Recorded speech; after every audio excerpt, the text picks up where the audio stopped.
ये एक ऐसी कहावत है जो हमें विपरीत परिस्थितियों में भी सकारात्मकता बनाए रखने की प्रेरणा देती है। अक्सर हम जीवन में कई कठिनाइयों और चुनौतियों का सामना करते हैं।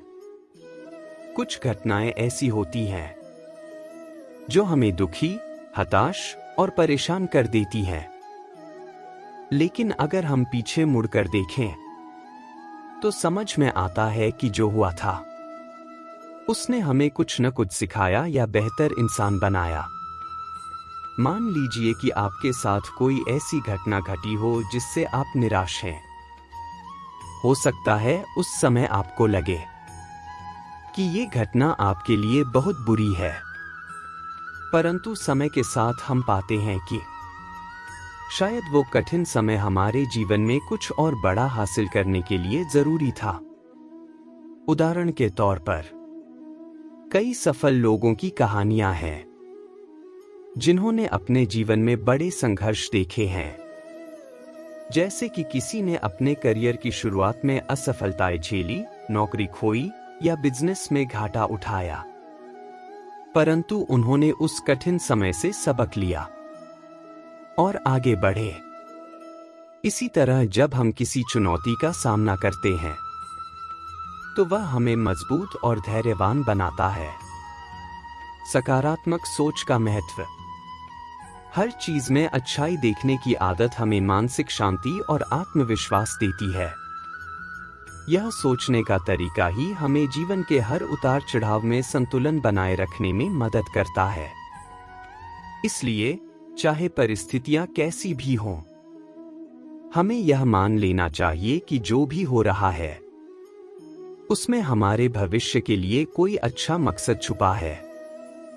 इसलिए कभी भी हार मानने से पहले सोचिए कि शायद ये कठिन समय आपकी मंजिल की दिशा में एक छोटा सा कदम हो सकता है।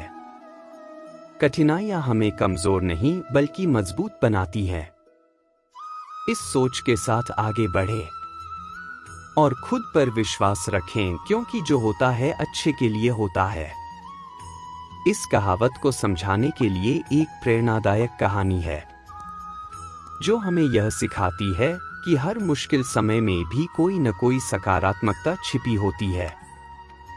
यह कहानी एक राजा और उसके विश्वासपात्र मंत्री की है। राजा और मंत्री अच्छे दोस्त भी थे और अक्सर साथ में शिकार पर जाते थे। मंत्री हमेशा कहता, जो होता है अच्छे के लिए होता है। राजा को भी उसकी ये बात सुनने में अच्छी लगती थी। एक दिन राजा शिकार पर गया और अचानक तीर चलाते समय उसकी एक उंगली कट गई। राजा बहुत दर्द में था और गुस्से में भी। उसने मंत्री से कहा, ये कैसे अच्छा हो सकता है कि मेरी उंगली कट गई है। मंत्री ने फिर वही कहा, जो होता है अच्छे के लिए होता है।